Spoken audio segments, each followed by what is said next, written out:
What's up, guys? It's John here with National Sports Entertainment, and I just wanted to go into tomorrow's games.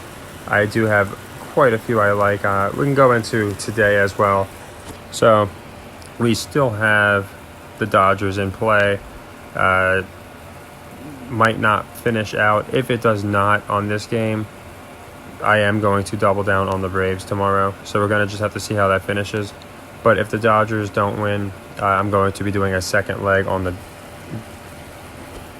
Braves to beat the Phillies tomorrow. Here we had SMU. Again, we can't complain about shenanigans. They definitely were riddled in the game. But, that's just how it goes. That's why I created the system, because there's going to be weeks where, even with the public money behind Navy and a lot of reasons SMU should have won, even with the rig, it's not always going to go our way. So I have a really good pick that I was saving in case we needed a third leg, and it's right here.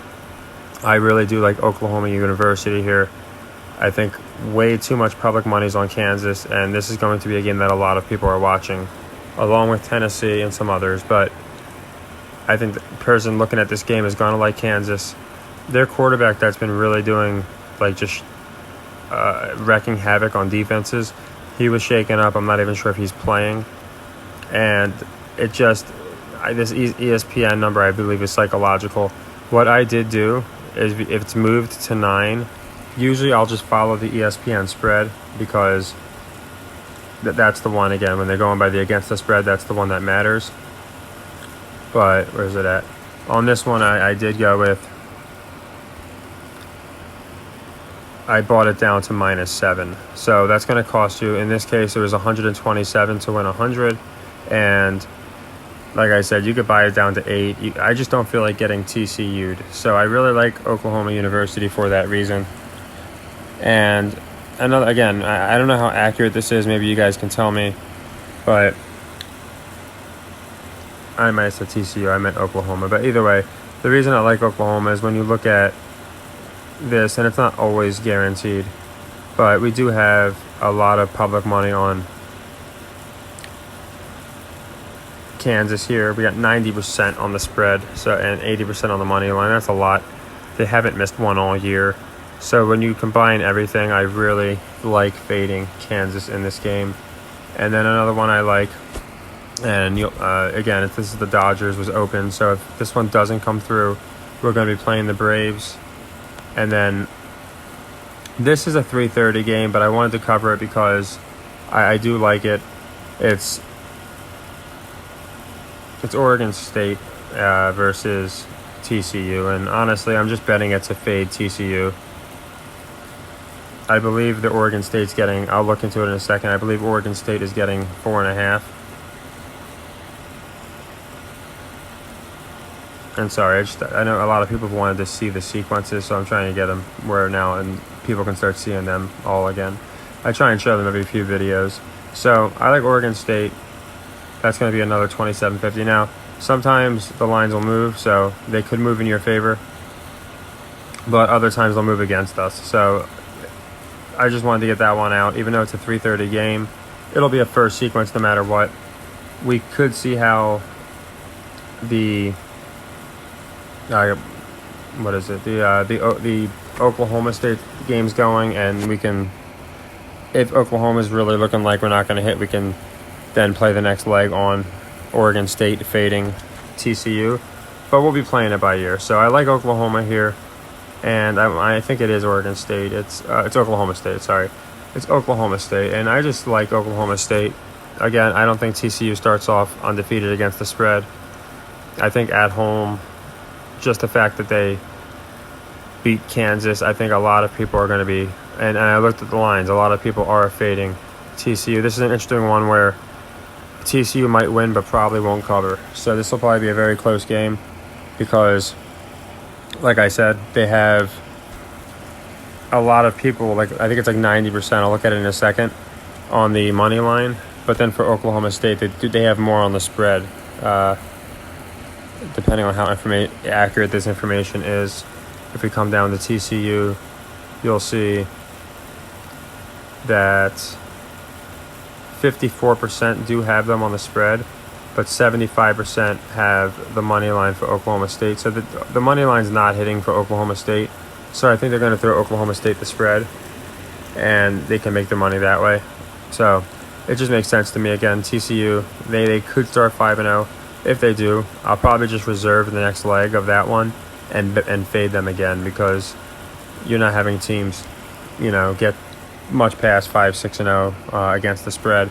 So as far as those two games, that's what I like the most. I like Kansas, I like TCU, and then the other one I like here, I think it's James Madison. They might be a later game. I like to cover the earlier ones so we can basically reassess things. Yeah, so James Madison's 4 o'clock. I like them as a first sequence as well. You see they're giving up 12.5. Honestly, I don't even know who they're playing. I'm just going off of the metrics. Georgia South. I like Georgia South here with the 12.5. Again, James Madison is one that often does well against the spread, but you're just not going to have a team finish where they don't win against the spread or they don't lose against the spread. It just doesn't happen. So we got Georgia South here, and we got them plus 12.5. And these are going to be the 1 o'clock game, the 12 o'clock games, and the 3 and 4 o'clock game that I really liked. And this is another one, 27. It's always going to be about 27.50 with the juice to win 25. So you can see, and next time I'm able to pull it up, you'll see we have a lot of opens. We're going to have a lot of open sequences, which is fine. There's nothing wrong with that. But yeah, so that's what we got right now. We have Oklahoma State, I like. That's a 3 o'clock game. We have Georgia State, or Georgia South. That's around the same time. And what I like about that is, again, we'll see how Oklahoma goes. We can always make one of these a fourth leg. Again, my opinion on fourth legs. It's typically one I reserve for teams that are against the spread that really fit a metric, the public money, etc. Now, there's one other game that I like, and it's another 12 o'clock game. And this one would suggest that it's going to go against us just because of the public money, and I don't like the narrative. It's the Alabama-Tennessee game, and I don't like the narrative around Bryce Young. I think they're trying to make it seem like he's injured, so everybody picks Tennessee. We have a lot of people picking Tennessee for that reason. But I did go ahead and take Tennessee, and I do like Tennessee, and it's plus 7. They might have moved it around, and it probably wouldn't hurt to buy the half point. I think they're going to keep it close for the simple reason I think they want Hendon Hooker to, again, be up there with Bryce as far as Heisman candidate. And if Bryce is able to handedly defeat him while injured, I don't think that helps. I also had a prediction Tennessee would crack the top 5. Now, of course, they'd have to win to do that, so I'm not saying that's definitely going to happen. But I do think they keep it within 7 to keep Tennessee considered a top team. Unlike Kansas, who really was a Cinderella story, Tennessee can be pushed as an actual threat with Hendon Hooker. So to recap, we are going to be doing our third leg on Oklahoma University. To get it to 7, you're probably going to have to spend about 10 to 15 in juice, depending on your book, to get it there. If you're happy with the 8 that matches the ESPN spread, that's fine too. Then we're also doing the Dodgers. That's just going to be that one's in play. So we might, and I'll put a question mark, depending on how it goes, be picking Atlanta.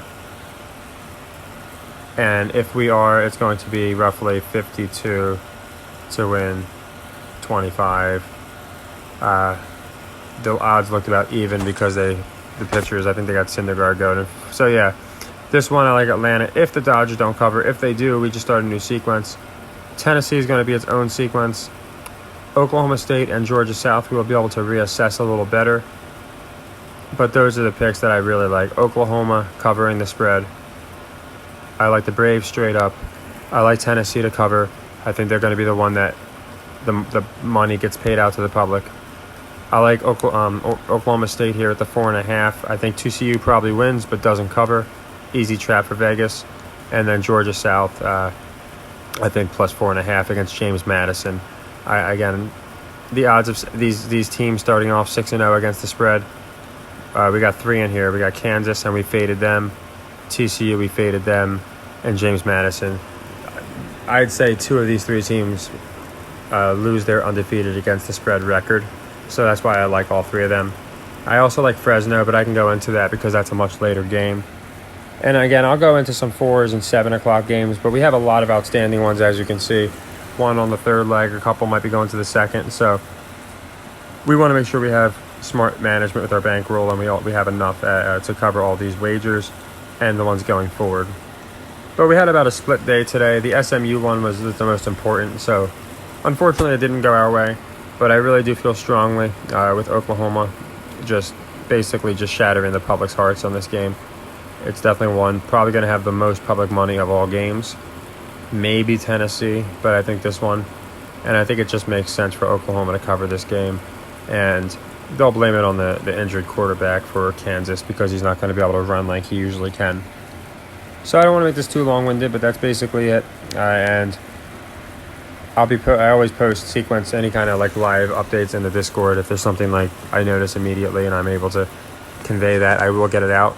But for the most part, I'll probably be putting out a video in the middle of the 12 o'clock games or about an hour or 2 before 3 o'clock, just to go over some more games, see how we're doing, see how we're going to play TCU and in the James Madison game. Take care, everybody, and happy earnings.